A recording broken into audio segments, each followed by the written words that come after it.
We've encountered a problem, a very helicopter specific problem, and that is frost. We got up early this morning and we thought that we were gonna beat the sun and take off right as first light came up, but we've encountered frost. And you don't take off aircraft with frost, and you definitely don't try to fly a helicopter with frost on the blades. So Matt is manually wiping the frost off of his blades, and hopefully we'll get going here. There's 3 ways to approach South Sister. One is to do the road ski, where you ski 6 miles out just to the trailhead, ski the mountain, then 6 miles back to the gate.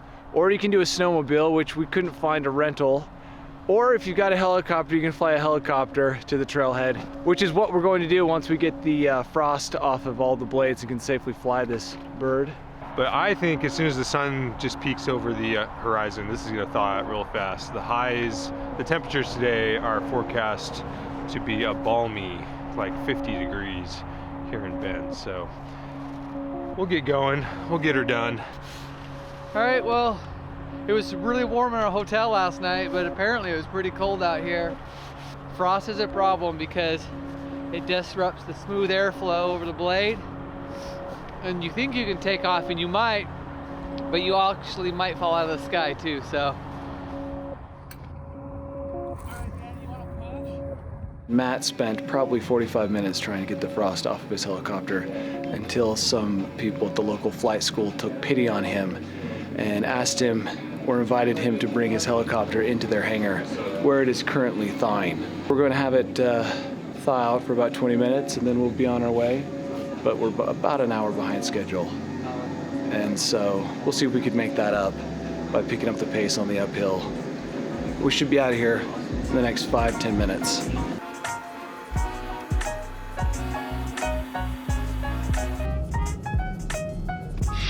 Traffic departing. This is helicopter November 966 Alpha Juliet. We're just departing on taxiway Alpha. We're going to be a right turn out to the west, low level.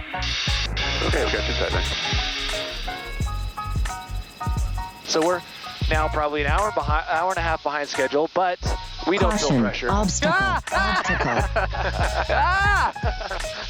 Caution. Obstacle. I don't even know what to say now. I will say this, we're headed to where we're going to land the helicopter, which again, I don't even need to say this, is outside of wilderness. And then we're gonna get on our way. It's gonna be a nice day, low wind, hot sun, just a bunch of best friends. Way excited to be up and flying, and I'm way excited that this thing actually flies, because a little bit of frost will make you fall out of the sky.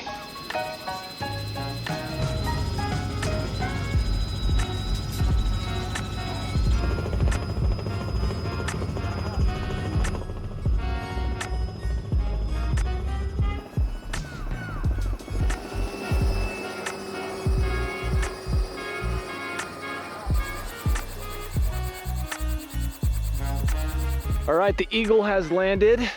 We're here at a parking lot that I'm sure is crowded all summer long. Nobody here. We did see a group of 4 who were headed up the trail that arrived by snowmobile. We're gonna quickly throw our stuff together and get going because like I said, we're a little behind schedule due to the frost and the cold battery. We did a quick flyby of the mountain and it looked as glorious in real life as it did in the pictures. So I'm excited to get started.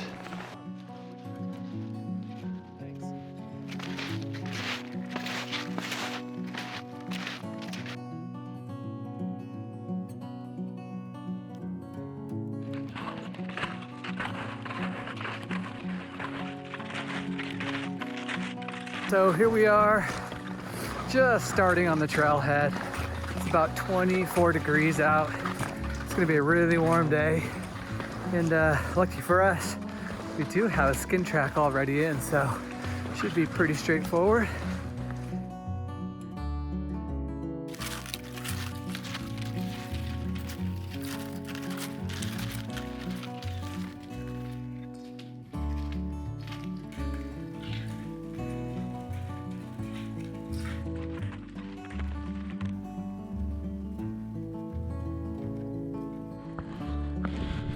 We fell prey to a seductive looking skin track that very gradually led us astray, and now we are paying penance for our mistake.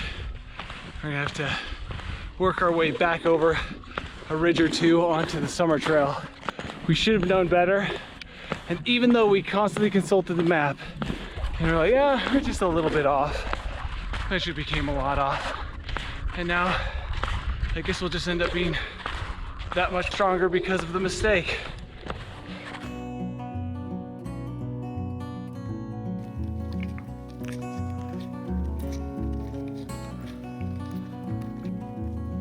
And we're finally, for the first time, meeting up with the original trail.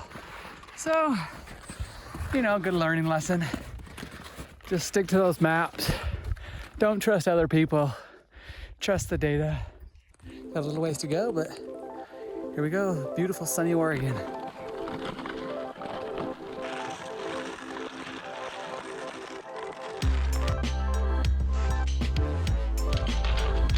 This mountain is full of icy patches, and Matt's putting on a demonstration of how slippery they can be. I'd say a third of this mountain is a sheet of ice.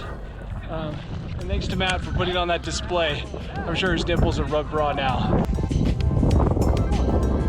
Just slide. I don't want flat right now.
Right, I'm kind of in this depression, this big crater.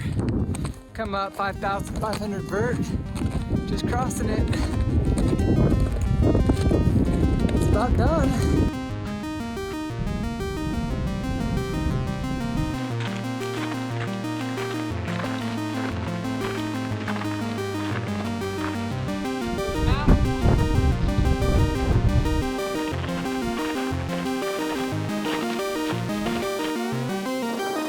No one died going up. We're only halfway there, safety-wise, so pretty great day, you know? Sunny day in Oregon. I'm glad to be up here. I'm not super stoked to ski down. We were at the top of South Sister, and it was not as straightforward as we had imagined. A far more challenging mountain. Maybe that's just because winter conditions, but in the summer, this is one of the most popular mountains in all of Oregon. But in the winter, we came across a father and son duo who were putting us to shame, and then it was just us, so not exactly crowded. But we're up here at the summit of South Sister, 10,300 feet, and it's always awesome. These volcanoes are just, I mean, nothing gives you a better view than a volcano like this. You can just see forever. So another volcano down, but definitely not just another volcano. Now we're gonna ski down, and as it's been pointed out, that's going to be a new challenge all on its own, a true horror show. There is maybe 100 yards of soft snow between us and the car, and we are going to love that 100 yards.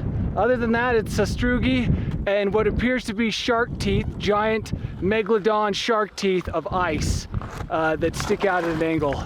But we're gonna get started here, put on our skis, and rip and run. I got lots of practice putting my crampons on and taking them off and putting them back on and taking them off and wishing I had put them back on. But awesome day, and as it's been said many times before, I don't know what we are going to ski down because I cannot recall more than 100 yards of skiable snow that we came up. But it is great to be out here. You know, Oregon, as usual, just delivering on blue skies and sunshine. I hear it's like this all the time.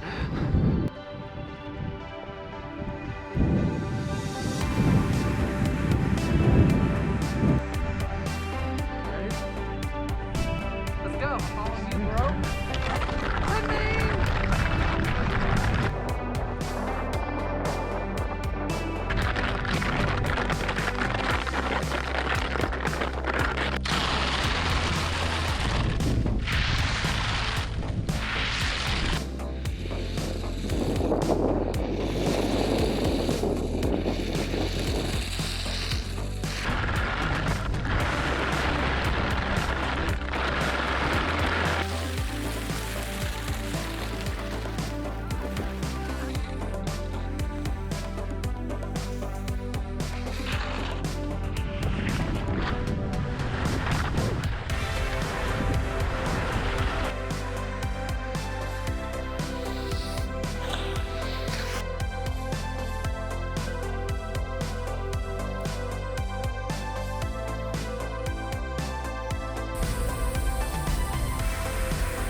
The first 1,000 feet of that descent made my legs shake so horribly, my feet went to sleep. But that South Sister, about 6,000 feet of climbing and 12 miles up and down, and another great ski trip in Oregon, even with the terrible